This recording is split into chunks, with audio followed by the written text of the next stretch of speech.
name is Ogburn. I'm from the Pleasant Baptist School, and today I will be giving an expository message. Today, I want to ask you a question. Do the circumstances around you feel overwhelming? Does the wickedness in this world seem to be growing worse and worse?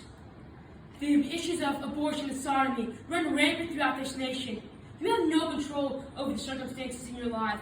Today, I want to tell you how an entire nation was changed just because of the choices of three young men. Turn your Bibles to Daniel chapter 3. Now, this is a very familiar text and story.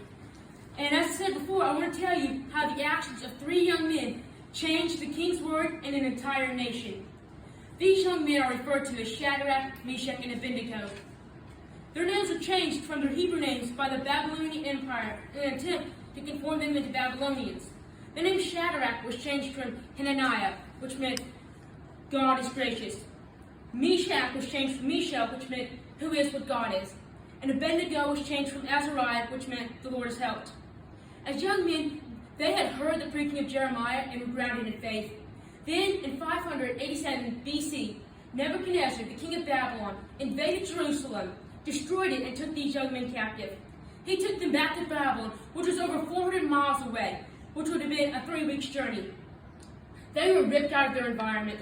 These young men were taken out of the house of God, and the man of God in their life, Jeremiah. Their circumstances must have felt overwhelming. Today, I want to point out several things that stood out to me in these young men's lives, and how because of their actions and their faith, there was a change in an entire nation. And I want to preach on the fiery furnace boys. So, in the first verses of this chapter, Nebuchadnezzar, he builds an image of gold. And he gathers everybody together, his princes and his captains together, and he says, when the music starts, you need to bow. And in verse 8, there were Chaldeans that came and accused the Jews. And in verse 18, they're talking to the king, and they say, there are certain Jews whom thou hast set over the affairs of the province of Babylon, Shadrach, Meshach, and Abednego. These men, O king, have not regarded thee. They serve not thy gods, nor worship the golden image which thou hast set up. So the first thing that I see in this chapter is that these young men, they refuse to compromise. Now, compromise, it's an agreement or settlement in a dispute. An example of compromise would be reading your Bible in the morning and evening, but then only reading it once a day, and that is spiritual compromise. And as Christians, we're not supposed to compromise spiritually. And here's why. Because spiritual compromise leads to spiritual death. These young men would not turn their back on the Lord. When everybody around them was bowing, their peers were bowing, these young men, they had positions in the Babylonian Empire. And no doubt they would lose their positions and their lives if they bowed. But they refused to bow. Daniel wasn't with them this time. He was in his place, sitting at the gate of the king. And sometimes it's easier to stand for the Lord when you have a godly friend around you, but when the most spiritual man in their life wasn't there, they would not turn their back on the Lord. But in the next verses, I see another thing that I want to show y'all. Verse 13. Then Nebuchadnezzar, in his rage and fury, commanded to bring Shadrach, Meshach, and Abednego. Then they brought these men before the king. And we'll skip down to verse 17. These young men, they're talking to the king. They said, if it be so, our God whom we serve is able to deliver us from the burning fiery furnace. And he will deliver us out of thine hand, O king. So, not only do I see that these young men, they refused to compromise, but they remained consistent. This text says the king was full of fury, but they would not back down. This wasn't the first time they decided to serve the Lord, though. They didn't wake up that morning and decide to serve the Lord. When they first got to Babylon, they, alongside of Daniel, refused to defile themselves with the king's meat. Not only did they refuse to bow in front of their peers, but they refused to bow before the king. So, these young men, they remained consistent. They refused to compromise. But I noticed something else in these next verses. Verse 18. But if not, be it known unto thee, O king, that we will not serve thy gods, nor worship the golden image which thou hast set up. Then Nebuchadnezzar, full of fury, and the form of his visage was changed against Shadrach, Meshach, and Abednego. Therefore he spake and commanded that they should heat the furnace 7 times more than it was wont to be heated. So I see that these young men, they were confident in the Lord. Now, the definition of confidence is having a full faith, trust, without suspicion, relying on. And when I look at the definition of confidence, I see faith in there. Confidence and faith seem to run hand in hand. These young men, they put their full faith in the Lord. They said, our God is able to deliver us. But if it's not His will to deliver us, so be it. I don't believe that these young men wanted to die in that fire, but they put their full faith in the Lord. And faith always has, and it always will get the attention of the Lord.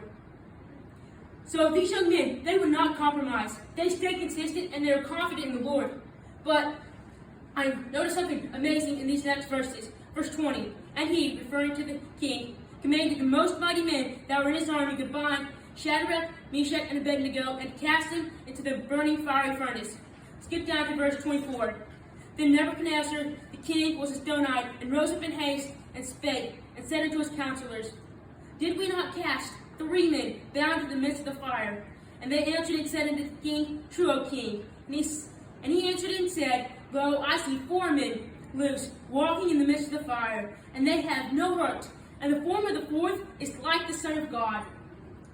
So I see that these young men, they had a companion in the fire with them. The Lord was in the fire with them. The Lord will not let you face the fire in your life alone, because you can't face the fire alone.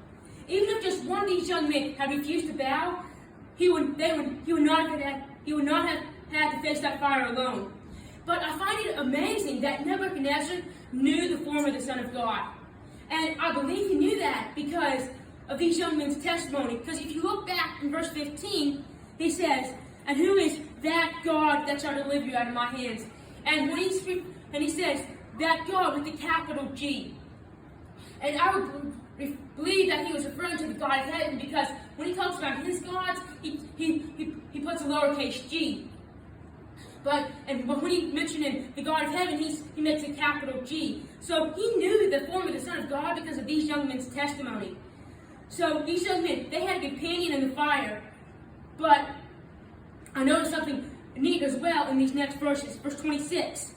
Then Nebuchadnezzar came near to the mouth of the burning fiery furnace and spake, and said, Shadrach, Meshach, and Abednego, ye servants of the Most High God, come forth and come hither. Then Shadrach, Meshach, and Abednego came forth of the midst of the fire. And the princes, and the governors, and the captains, and the king's counselors, being gathered together, saw these men upon whose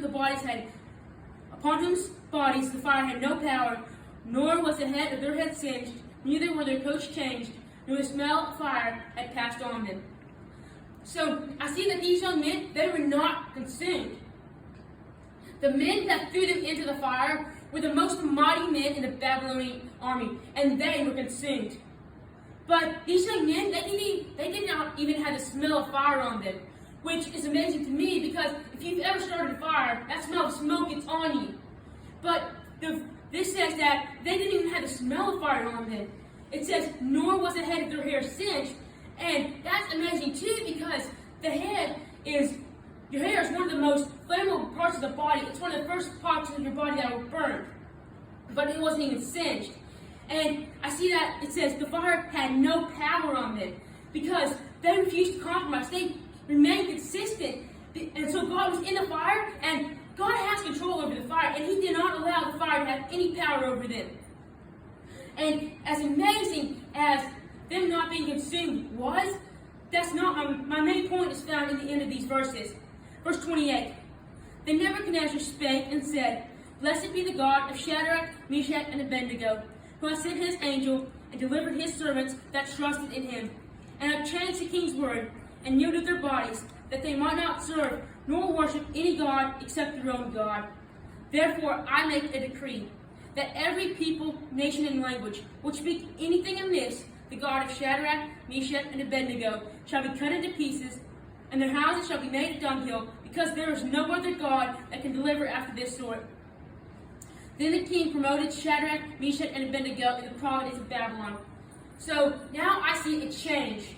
When these young men, they put their faith in the Lord took what they could never do and did the impossible. Nebuchadnezzar went from only serve my gods and my image to serve the God of Shadrach, Meshach, and Abednego. Kings usually don't go back on their words. And these young men, they could not survive the fiery furnace. nor could they change the king's word. All they could do is refuse to bow. And when they did that, God saw their faith and did what they could never do. God changed the king's word and the entire nation. But I noticed something in verse 28 that I find interesting. The king says, "Who has sent his angel and delivered his servants that trusted in him, and have changed the king's word and yielded their bodies." I noticed that the king noticed who they trusted in. They noticed who they yielded their bodies to. And today, the people around you, they notice who you put your trust in. They notice who you yield your body to. Yield, the definition of yield is to completely surrender to give up to. And when you yield your body to the Lord, that's why you can refuse to compromise. That's why there was a change in these verses, because these young men, they yielded their bodies to the Lord. When you do all that you can do, and you put your faith in the Lord, He does the impossible, and can cause a change in something bigger than you. And the people around you will notice the Lord, because Nebuchadnezzar said, "There is no other God that can deliver after this sort." So, in conclusion, these young men, they refused to compromise. They remained consistent, and they were confident in the Lord, and they put their full faith in Him. They had a companion in the fire with them. God, He will be there in the fire with you today. They were not consumed, and because of their faith, God changed the king's word and the entire empire. Today, your circumstances may feel overwhelming. You feel like you can't do anything about it, and it's out of your control. The wickedness in this world seems to grow worse and worse. Now, as I said before, sodomy and abortion run rampant throughout this nation. The political and the judicial systems of this world may seem unjust. But here's what you can do. You can refuse to compromise. You can remain consistent and not give up. You can put your confidence and faith in the Lord. And when you do this, the Lord will see it and honor it, because God always honors faith. And when you do all that you can do, the Lord, He will be there in the fire with you. Because you can't face the fire alone. And He will take what you cannot do to change something bigger than you. The world seems to be more wicked than ever before. And as the world grows worse, it needs Christians at their best. You don't need a flashlight in the middle of the day. You need a flashlight when it's pitch black outside. The world, the people around you, the people at your job, the people who you meet in the grocery store, they need to see the light of Jesus in you so that they can see the truth. Don't compromise your spiritual standards. Have confidence and faith in the Lord. Do all that you can do, and the Lord, He will be there in the fire with you and do what you never thought was possible.